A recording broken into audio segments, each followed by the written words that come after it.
Hey, what's up? I'm Darkbblue, trying to help everyone enjoy games in depth. In the last video of the Slormancer series, we have beaten the regular Netherrealm and arrived at Primordial Netherrealm, which is the true endgame mode to make the ultimate build. However, before we officially start out to make the ultimate build, I think it's good to have a budget build first. That's this video's topic: how to efficiently implement a budget endgame build. First of all, you need to make 3 preparations. The first of which being farming Slurm Temple and level up all the pure stats upgradations, aka pure stat chance and pure stat value range. As reference, when I maxed out the 2, I was at around Slurm Temple level 250. So what are pure stats? Look at this. Pure stats have the same effects as regular stats, but much higher values rolled, or more specifically, twice the value of regular stats. Hence, they are very important if you want to min-max your character stats. The second to do is to adjust your loot filter. Currently, you want to show all the legendaries. Then, for all the other rarities, hide all but those with highlighted pure stats. What are highlighted stats? There are 3 panels to the left of your inventory displaying all the stats of your character. These stats can in fact be clicked. After doing so, a small icon will show on their left. These are highlighted stats. With the current loot filter setting, gears with these pure stats will be shown. You will notice that an additional setting says show a gear only when its pure stats hits perfect score, together with 3 exclamation marks. The number of exclamation marks indicate how high the value of pure stats rolls. Based on my experience, perfect scores, aka a pure stat with 3 exclamation marks, are rather rare.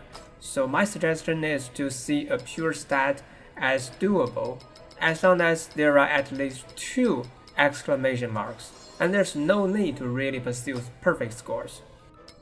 Additionally, you can transform hidden gears into either golds and fragments, switching between the 2 options from time to time so that neither of them run short.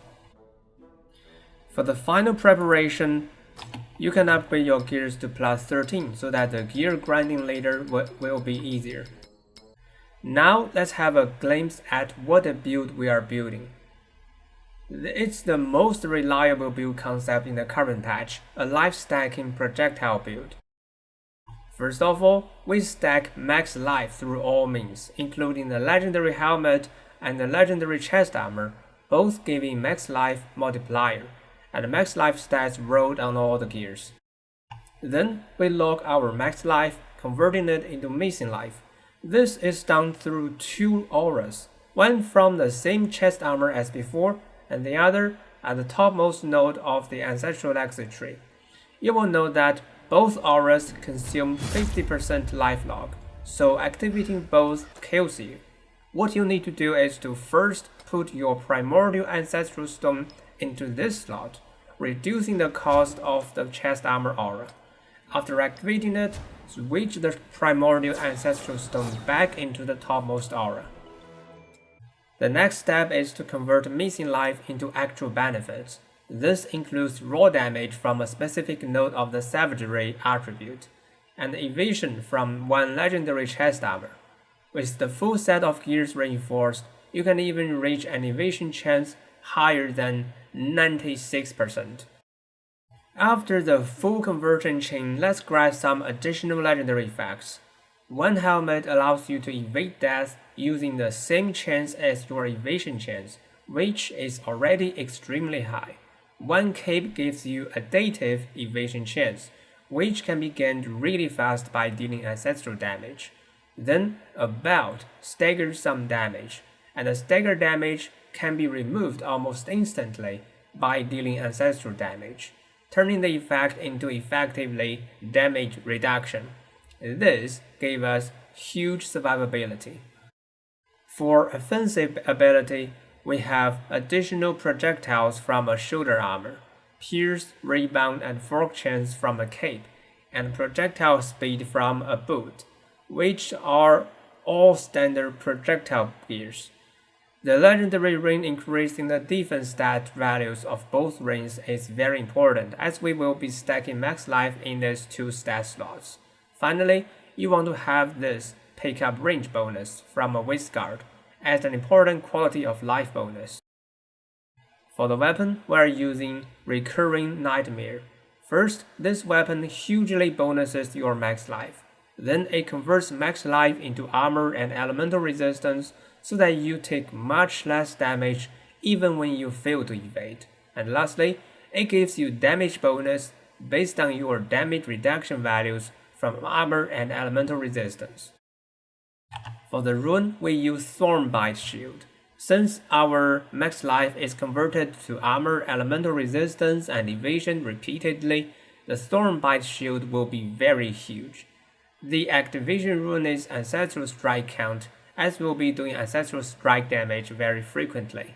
The last rune can be the one that simply reduces the Ancestral Strike count required per activation. For the ultimatum, use the one that increases movement speed. Lastly, for our random stats, focus on max life, pierce, rebound, fork chance, and projectile speed, crit chance, crit damage, ancestral chance, ancestral damage, attack speed, and cooldown reduction. You can use the same skills and ancestral legacy as what you previously used in the normal nether realm.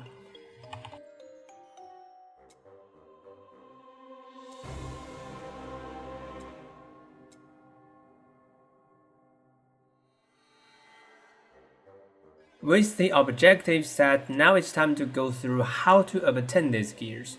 We have 4 steps: grind for pure stats, grind for nether base, crafting gears, and reinforce gears. The first step is to grind for pure stats. Pick a stat you want and type its name into the searching box on the top right corner of the netherrealm map. Then, the corresponding maps will be highlighted, where these stats will have much higher chances to be pure and much higher value roll range. You want to loot some gears with these pure stats, storing them for later crafting. The next step is to grind for nether bases. Whenever you open the loot chest at the end of a boss map, every gear in the chest has a chance to become a nether gear. Then look at this nether charge bar. The higher it is, the higher the nether chance is. So how to fill this charge? Every time you complete a mobbing map, some charges will be added to the bar. Furthermore, a random mobbing map will be tagged with a small flag, indicating completing it rewards you twice the amount of nether charges. However, whenever a gear becomes nether, even if you don't select it, but select a legendary gear instead, your nether charge will be cleared. My suggestion is to simply do pure stat grinding and go for a boss map when the bar is nearly full. Only when your pure stats are all ready should you pursue the flagged map instead. Now one important topic comes. Remember the legendary gears I just mentioned? Should you look for them? The answer is no. Instead, you should look for nether gears of certain gear slots or types. For example, you want a nether chest armor, but exactly what legendary effect it has doesn't matter. So before you actually go into a boss map, you should first go through all the boss maps, checking their loot pool. For instance, if I only have helmet and chest armor left to grind, I will pick a map with the most helmet and chest armor drops. Now here's a more advanced trick. When opening the chest, only 3 gears will be shown at first. The rest 3 need to be rerolled manually. Now suppose you can judge from the loot pool that all the gears you want are already dropped at the first 3 gears and none of them is nether. Should you reroll them?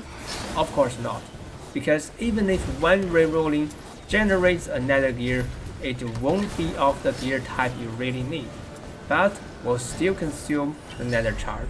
In this case, simply pick a legendary and escape from this map, doing it again later.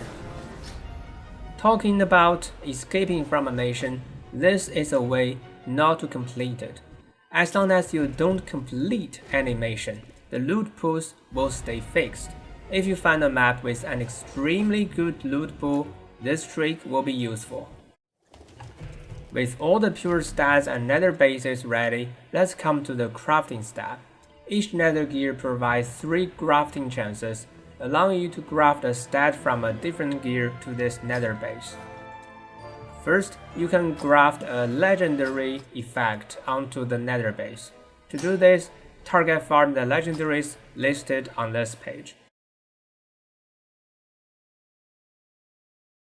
Then, graft 2 pure stats per nether base. One of them should be max life, and especially flat max life rather than percentage max life. As for the final grafting chance, it can be a bit tricky. Specifically, not all stats can be rolled on a certain gear type. However, the stats unable to be rolled can still be grafted. And I recommend you graft a pure stat normally cannot be rolled on this gear type. For example, normally the normal stats of a chest armor are only defensive, but we don't really need so many defensive stats as we only stack max life and convert it into other defensive stats. So I choose to graft a crit chance pure stat on one normal stat slot of the chest armor. This trick can greatly improve your stat quality, giving you more effective stats. So I recommend you consider what to graft wisely. As a reminder, since we have a legendary rain effect that increases the values of rain defense stats, you want to graft 2 flat max life pure stats in the 2 slots.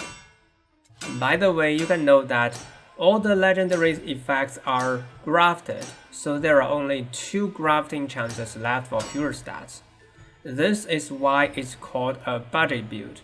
If we're not making a budget build, we will be re-rolling the legendary stat until we get what's needed, so that all 3 grafting chances can be used for pure stat, which costs a lot of golds and materials. After grafting, remember to reroll the other stats on the gear so that they are all useful. Then reroll the attribute, reaper, and mastery stats. Lastly, level up this gear to level 120. Do this to all the 11 gears and the crafting part is done. Lastly, let's do gear reinforcement. You can first use Slormites of higher tiers than the gears to force reinforcement to +5 with 0 potential. This helps you skip the cold start part.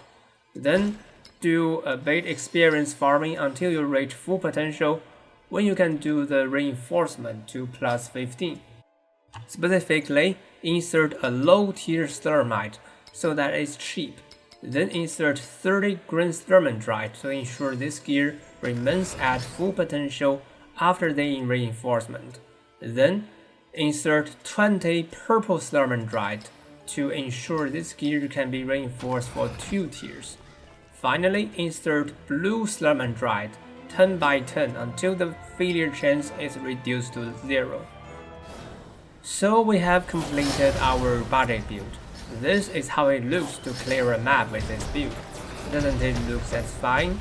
Now you are ready to explore whatever build you are interested in. If you want to play games into depth together with me, don't forget to like and subscribe. Thanks for watching, see you around.